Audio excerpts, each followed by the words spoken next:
छात्रों, कैसे हो आप सब लोग। बहुत दिनों के बाद आज हम दोबारा से ऑनलाइन क्लास स्टार्ट कर रहे हैं। कुछ समय के अभाव और कुछ अन्य समस्याओं के कारण करीब 15 या 20 दिन से हमने आपको ऑनलाइन क्लास नहीं दी थी, जिसमें फिर एक बार 12th क्लास के लिए मैथ और केमिस्ट्री की क्लासेस हम शुरू कर रहे हैं। ऑनलाइन क्लासेस के साथ साथ आपको जो मटेरियल मिल रहा है उसको अपनी नोटबुक में अवश्य लिखना है, उसके नोट्स अवश्य बनाने हैं। जब तक हम नोट्स नहीं बनाएंगे तब तक इसका प्रभाव नहीं पड़ पाएगा, प्रभावी क्लासेस नहीं रहेंगे। हमें 11th चैप्टर केमिस्ट्री का हम आपको नहीं करा पाए थे। 12th चैप्टर आज हम स्टार्ट करने जा रहे हैं, जिसमें हम एल्डिहाइड्स, कीटोन्स और कार्बोक्सिलिक अम्ल के बारे में पढ़ेंगे। आज की क्लास में हम पढ़ेंगे एल्डिहाइड्स होता क्या है, कीटोन्स क्या होता है और उसके वर्गीकरण के बारे में। बहुत ही अच्छी क्लास रहेंगे और आपसे उम्मीद है कि आप उनको अच्छी तरीके से अध्ययन करेंगे और उसके नोट्स भी बनाएंगे। जब तक आप नोट्स नहीं बनाओगे आपको क्लास का कोई प्रभाव नहीं पड़ेगा। चलते हैं, शुरू करते हैं 12th chapter chemistry 12th class. Chapter number 12। Chapter है हमारा बेटा एल्डिहाइड,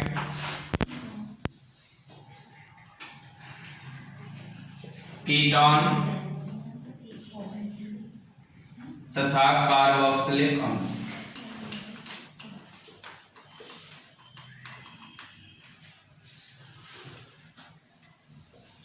ध्यान देना, एल्डिहाइड, कीटोन ये जो दो ग्रुप हैं हमारे लगभग एक समानता दर्शाते हैं और कार्बोक्सिलिक जो है वो थोड़ा अलग है।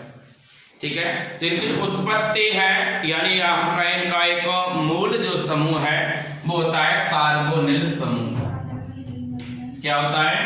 कार्बोनिल समूह। बेटा यदि हम बात करें कार्बोनिल समूह के बारे में तो कार्बोनिल समूह क्या होता है? C डबल बॉन्ड, ये क्या है? कार्बोनिल समूह है। क्या है?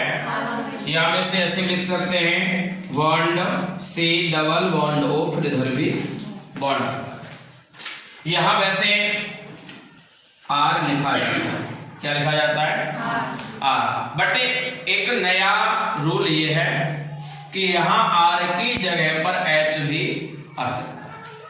R की जगह पर, भाई हमने अभी तक पढ़ा कि R की जगह पर कोई भी हाइड्रोकार्बन श्रृंखला यानी एल्किल समूह आ सकता है, बट यहाँ पर R की जगह पर H भी, क्योंकि यहाँ ऑलरेडी एक कार्बन पहले से ही उपस्थित होता है क्रियात्मक समूह। ठीक है, क्योंकि यहाँ एक कार्बन पहले से ही उपस्थित है। अब कार्बन हाइड्रोजन के साथ जुड़ जाएगा तो R बन जाएगा। ठीक है, तो यहाँ पर R की जगह पर H भी आ सकता है, वो आगे बताएंगे। यदि बात करें चैप्टर में तो सबसे ज्यादा जो महत्व होता है वो होता है हमारा हाइड्रोकार्बन्स का। किसको होता है? और हाइड्रोकार्बन्स के साथ ऑक्सीजन का यदि बात करें तो पूरी केमिस्ट्री में दूसरे नंबर पर ऐसे यौगिक आते हैं जिनमें हाइड्रोकार्बन के साथ साथ ऑक्सीजन जुड़ा होता। भाई पिछला चैप्टर 11 चैप्टर पढ़ा है हमने, ईथर वहां भी ऑक्सीजन आ रहा था, एल्कोहल वहां भी ऑक्सीजन आ रहा था, फिनॉल वहां भी ऑक्सीजन आ रहा था जुड़ करके। तो और उससे हमारे हाइड्रोकार्बन्स में बहुत सारे होते हैं, एथ मैथ प्रो पीछे पढ़ चुके हैं हम। तो यहां पर हमें ध्यान देना है कार्बोनिल समूह क्या होता है, ये वाला। कार्बोनिल समूह के 3 ग्रुप होते हैं। कार्बोनिल के क्या होते हैं? 3 ग्रुप होते हैं। इसके भी 3 पार्ट होते हैं। पहला होता है एल्डिहाइड,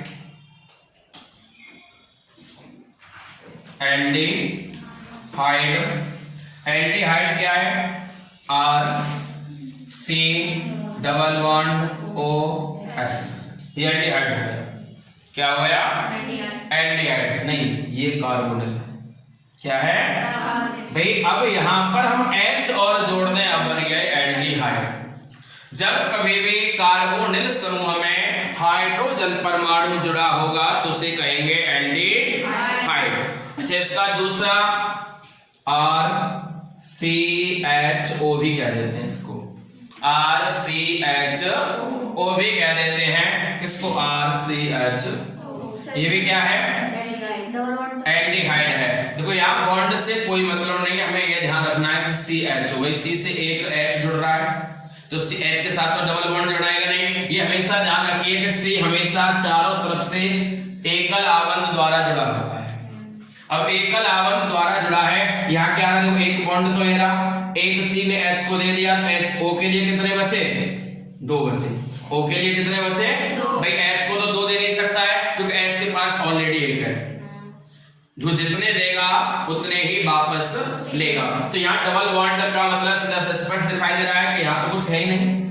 भाई यहाँ पर H है तो यहाँ पर R है, उसी के पास 4 है, 4 में से एक कहाँ देगा? O कोई दे सकता है। ठीक है, तो हम ये शो कर देते हैं इसको ऐसे भी। अच्छा ध्यान दीजिए बेटा, ये हमारा ऐसे भी हो सकता है HCHO, ठीक है, HCHO। इसको बोलेंगे हम फॉर्मेल्डिहाइड। क्या बोलेंगे? फॉर्मेल्डिहाइड। चलो यहाँ पर हम एक नामकरण और अलग से पढ़ेंगे, ये सामान्य नाम होता है इसका फॉर्मेल्डिहाइड, वो मैं ट्रिक करके बता दूंगा अभी तुम्हें कि कब इसको फॉर्मेल्डिहाइड कहेंगे, कब इसको एसिटाल्डिहाइड कहेंगे। ठीक है, अब जैसे हमने लिख दिया CH3, हमने R की जगह L के समूह ले लिया, CH3CHO, इसको बोलेंगे एसिटाल्डिहाइड।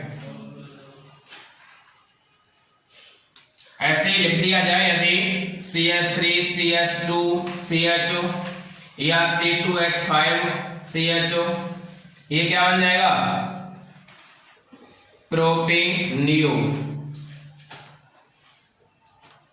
प्रोपिनियोल्डिहाइड, नियोएल्डिहाइड, ये भी नाम बता दूंगा। ठीक है, तो ये क्या है? हमारा एल्डिहाइड ग्रुप होता है। अच्छा बात करें, इसका दूसरा नंबर आता है कीटोन। क्या आता है? कीटोन। कीटोन क्या है? RC+O, कीटोन नहीं, कार्बोनिल। और जब कार्बोनिल में दूसरी तरफ भी कोई R जुड़ जाए, R डैश यानी कुछ अन्य भी हो सकता है या दोनों R सेम भी हो सकते हैं। जब किसी भी कार्बोनिल समूह में कोई एल्किल समूह जुड़ा हुआ हो, समान या असमान, तो वहां क्या होगा? कीटोन होगा। क्या होगा? कीटोन होगा। जैसे मानो जुड़ गया, यहाँ पर H भी मैंने बताया H भी हो सकता है। ठीक है, तो यह आ जाएगा HC डबल बॉन्ड OH, दोनों तरफ H, एक कार्बन है तो इसको मैथेनॉन कह देंगे। ऑन लगाते हैं इसके आयुपेशी नाम में, और सामान्य नाम में भी इसके ऑन ही आता है। ठीक है, और वहां कहेंगे इसको मैथिल कीटोन या मैथिल ऑन भी कह सकते हैं। ठीक है, सामान्य नाम में और आयुपेशी दोनों में, सामान्य में इसको कीटोन भी कह सकते हैं और ऑन भी कह सकते हैं, और आयुपेशी में इसमें ऑन लगाते हैं। यदि बात करें इनके आयुपेशी की तो नामकरण में बता देंगे डिटेल में से। तो हमारे दो ग्रुप तो ये हो गए, तो एल्डिहाइड हो गया और एक हो गया क्या? कीटोन हो गया। किसका? कार्बोनिल समूह का। देखो इसमें ये दोनों हमारे क्या होते हैं? एक समान, लगभग एक समान गुण प्रकट करते हैं, और कार्बोक्सिल क्या होता है? थोड़ा सा अलग होता है। तो हमारे समझा एल्डिहाइड क्या होते हैं? जहां कार्बोनिल समूह में कोई भी हाइड्रोजन परमाणु जुड़ा हुआ हो, उसे क्या कहेंगे? एल्डिहाइड कहेंगे। और जब किसी कार्बोनिल में क्या जुड़ जाए? कोई समान या असमान एल्किल समूह जुड़ जाएगा तो उसे हम कीटोन कहेंगे। बात करते हैं बेटा संरचना की। देखो हम बात कर रहे हैं पूरा कार्बोनिल समूह की संरचना। भाई जो ये तीनों क्या है? एल्डिहाइड, कीटोन, कार्बोक्सिलिक, तीनों क्या है? कार्बोनिल के ही पार्ट है। तो जो संरचना कार्बोनिल की होगी वही संरचना एल्डिहाइड की होगी, वही संरचना कीटोन की होगी, और वही संरचना कार्बोक्सिलिक अम्ल की होगी। तो कार्बोनिल समूह की संरचना, देखो संरचना हमेशा बेटा केंद्रीय परमाणु की निकालते हैं। किसकी निकालते हैं? केंद्रीय परमाणु। अब देखो बात करें तो कार्बोनिल है क्या? सी आर, इधर कोई कोई होगा, कुछ भी होगा भाई। यहाँ पर आर डैश भी आ सकता है, आर भी आ सकता है, एच आ सकता है, या यहाँ पर ओ एच आ सकता है। ठीक है, यहाँ पर ओ एच आ जाएगा तो क्या बन जाएगा? कार्बोक्सिलिक अम्ल बन जाएगा। ठीक है, अब जो भी यहाँ आएगा एस वाई जेड कुछ भी आएगा, एक तो यहाँ आएगा, एक इधर आ गया, एक इधर आ गया, बीच में कौन आया? कार्बन आया। तो हम जो संकरण निकालेंगे या जो संरचना निकालेंगे वो किससे निकालेंगे? कार्बन से। भाई यहाँ में ओ से मतलब नहीं है, वो केंद्र पर नहीं है, हमें इस आर से मतलब नहीं है, हमें इस यहाँ जो है उससे मतलब नहीं है, हमें देखना होता है केवल केंद्र परमाणु। जैसे हमने पीछे ईथर की निकाली थी तो आर ओ आर, अब यहाँ केंद्र पर कौन आ रहा है? ओ आ रहा है, तो हमने ओ की निकाली थी। ठीक है, जो केंद्र पर आ रहा है उसकी निकालते हैं। ठीक है, अब जैसे अल्कोहल है तो वहां केंद्र पर कौन आ रहा है? ओ आ रहा है, तो वहां ओ की निकालते हैं। फिनॉल की निकाल रहे होंगे तो वहां पर केंद्र पर कौन आएगा? ओ आएगा, तो वहां पर ओ की निकालेंगे। और यहाँ केंद्र पर कौन आ रहा है? एच आ रहा है, सॉरी कार्बन आ रहा है, यहाँ केंद्र पर कौन आ रहा है? कार्बन। तो यहाँ जो संकरण निकालेंगे वो कार्बन के लिए निकालेंगे। तो ये संरचना तो हमारी स्पष्ट है कैसे बनी होती है। भाई हमने अभी पढ़ा था कि प्रत्येक कार्बन परमाणु पर 4 अन्य जुड़ सकते हैं, या हम कहें 4 बॉन्ड बनाए जा सकते हैं, चाहे उनमें से 2 एक जगह बना लो और 2 एक जगह बना लो, चाहे 4 अलग अलग बना लीजिए या 3 एक साथ एक अलग बना लो।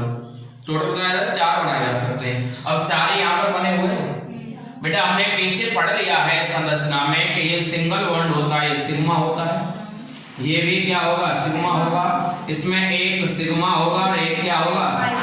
पाई होगा। ठीक है, एक होगा। तो यहाँ टोटल जो सिग्मा है वो कितने हैं? 3 सिग्मा है। कितने हैं? 3 सिग्माएं। और जहां पर सिग्मा की संख्या यानी 3 सिग्मा आबंध होते हैं वहां पर sp2 संकरण होता है। क्या होता है? sp2 संकरण होता है। कहां? जहां 3 सिग्मा आबंध बन रहे हों।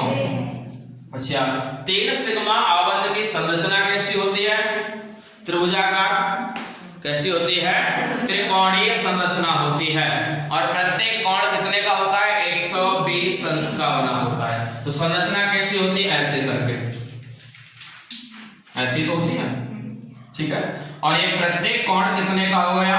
120। इसीलिए हम इसको ऐसे करके ज्यादा सुटेबल बनाते हैं। यहाँ कौन आ गया बेटा? ओ।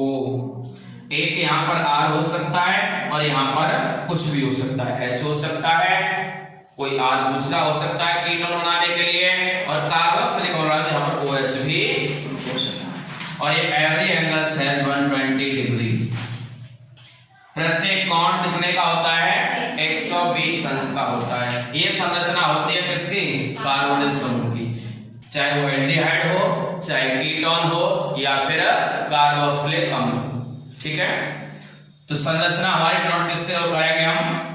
संकरण के द्वारा। कौन सा संकरण है यहाँ पर? संकरण के लिए हमें आबंध पता होने चाहिए। देखो जहां पर चाहे बंद, ये ध्यान रखें, शॉर्ट ट्रिक में याद कर लें। सिंगल बॉन्ड है, डबल है, ट्रिपल है, हर एक में केवल एक ही सिग्मा होता है। देखो सिंगल है तो सिग्मा है ही है, डबल है तो उसमें एक सिग्मा होगा और एक पाई होगा, और ट्रिपल है तो उसमें 2 पाई होंगे और एक सिग्मा होगा। ठीक है, तो हम आबंध से भी यहाँ निकाल सकते हैं। और यदि यहाँ पर हमने पीछे बताया है कि जो जेड का मान होता है वो होता है Pp प्लस के L, बॉन्ड पेयर प्लस के लॉन पेयर। और लॉन पेयर क्या होता है? मानो जैसे हमें यहाँ पर कुछ बच रहा होता है, यानी ऐसे करके मानो A है, A से ऐसे करके बॉन्ड लगे हुए और एक ऐसे करके 2 पॉइंट छूट रहे हैं, तो ये क्या हो गए? ये लॉन पेयर हो गया A। अब इसको यदि बात करें तो एक सिग्मा, एक सिग्मा, एक सिग्मा, और ये क्या हो गया? एक लॉन पेयर। तो यहाँ पर Bp कितना आ जाएगा? 3, और Lp कितना आ जाएगा? 1 गिना जाएगा 2 को, तो Z बराबर हो गया 3 प्लस के 1 बराबर 4 सिग्मा, और यहाँ हो जाएगा sp3 संकरण। यहाँ पर कुछ बचा ही नहीं है भाई। यहाँ तो कार्बन के पास 4 बॉन्ड है और चारों यूज हो रहे हैं, तो कुछ बचेगा ही नहीं, तो लॉन पेयर यहाँ पर बनेगा कि नहीं? यहाँ क्या बनेंगे? 3 सिग्मा आबंध बनेंगे, 1 2 और जहां सिग्मा आबंध 3 होंगे वहां होगा sp2 संकरण, और sp2 संकरण में प्रत्येक कोण 120 अंश का होता है और आकृति कैसी होती है? त्रिकोणीय संरचना होती है। कैसी होती है? हम कह सकते हैं कि कार्बोनिल समूह की संरचना त्रिकोणीय होती है जिसमें प्रत्येक कोण 120 अंश का बना होता। यदि हम संरचना बनाने की बात करें तो ऐसे बनेगी। यहां आ जाता है क्या? C, इधर R, इधर कुछ भी हो सकता है। यहाँ कौन रहेगा? O। अब इसको हम संरचना में कन्वर्ट करेंगे तो बेटा ऐसे करके बन गया त्रिभुज। तो संरचना कैसी हो गई? त्रिभुजाकार, और एवरी एंगल हैज 120 डिग्री। ठीक है।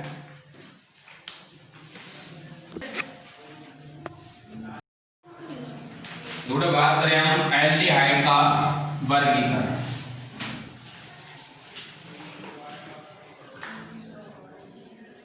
एल्डिहाइड का वर्गीकरण, तो इसके दो पार्ट होते हैं। एक होता है एलिफेटिक और दूसरा होता है एरोमेटिक। पीछे पढ़ चुके हैं। एलिफेटिक का मतलब है एल्किल यानी सीधी हाइड्रोकार्बन श्रृंखला, और एरोमेटिक का मतलब होता है बेंजीन रिंग्स। ठीक है। तो जहां पर कहीं एल्डिहाइड समूह क्या होता है? CHO। ठीक है। जहां पर कहीं भी CHO किसी हाइड्रोजन के साथ जुड़ा हुआ हो, ठीक है, या किसी एल्किल समूह के साथ जुड़ा हुआ हो, तो उसे हम क्या कहेंगे? Aliphatic aldehyde. ठीक है। नाम तो पीछे बता चुका हूं, क्या नाम बन जाएगा इसका? फॉर्मेल्डिहाइड। एक कार्बन है, इसका क्या बन जाएगा? Alkyl aldehyde, alkyl aldehyde. अब हम कार्बन की संख्या पता पड़ेगी तो हम इसको बना पाएंगे। अच्छा, बात करें एरोमेटिक क्या होते हैं? जहां कहीं पर भी एरिल समूह के साथ CHO जुड़ा हुआ हो। मानो एक हमने से कार्बन चेन बना दी, बेंजीन रिंग बना दी, और बेंजीन रिंग से जुड़ा हुआ है सीधा CHO, तो इसको बोलेंगे बेंजल्डिहाइड। क्या बोलेंगे? बेंजल्डिहाइड। ठीक है। और यदि सीधा जुड़ करके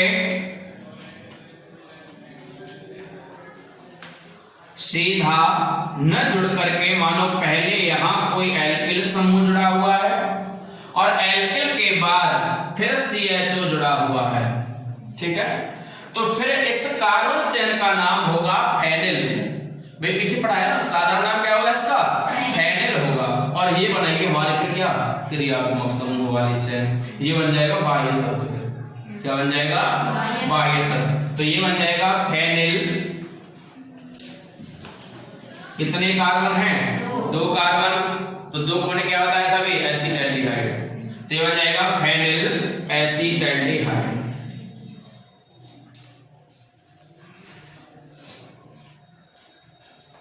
ठीक है। ये देखो सीधा सीधा एक ही जुड़ा हुआ है तो उसको हम बोल देंगे बेंजल्डिहाइड। और यदि यहाँ पर इसमें एक कार्बन श्रृंखला के बाद यानी कोई हाइड्रोकार्बन श्रृंखला के बाद CHO आ रहा है तो फिर इसको बाह्य तत्व फेनिल बोलेंगे। यदि यहाँ पर एक है तो उसको एसिटाल्डिहाइड, 2 है तो 2 कार्बन, 3 है तो फिर प्रोपेनोल्डिहाइड, 4 होंगे तो ब्यूटेरियो एल्डिहाइड, ऐसे इसको पढ़ते चले जाएंगे। यानी इसको फिर फेनिल ही कहेंगे, इसको बेंजल्डिहाइड नहीं कहेंगे यदि ये सीधी CHO से नहीं जुड़ी हुई है तो। यदि कोई भी बेंजीन रिंग सीधी CHO से जुड़ रही है तो उसे बेंजल्डिहाइड कहेंगे, ठीक है। सीधी नहीं जुड़ रही है तो उसको फिर फेनिल एसिटाल्डिहाइड, फेनिल प्रोपेनोल्डिहाइड ऐसे करके उसको कहेंगे। तो वर्गीकरण की बात करें तो एल्डिहाइड के 2 टाइप्स होते हैं, तो एलिफेटिक और दूसरा एरोमेटिक। ध्यान रखना है जहां पर एक सीधे एल्किल समूह या किसी सीधे हाइड्रोजन से जुड़ी हुई है तो एलिफेटिक, और जहां बेंजीन रिंग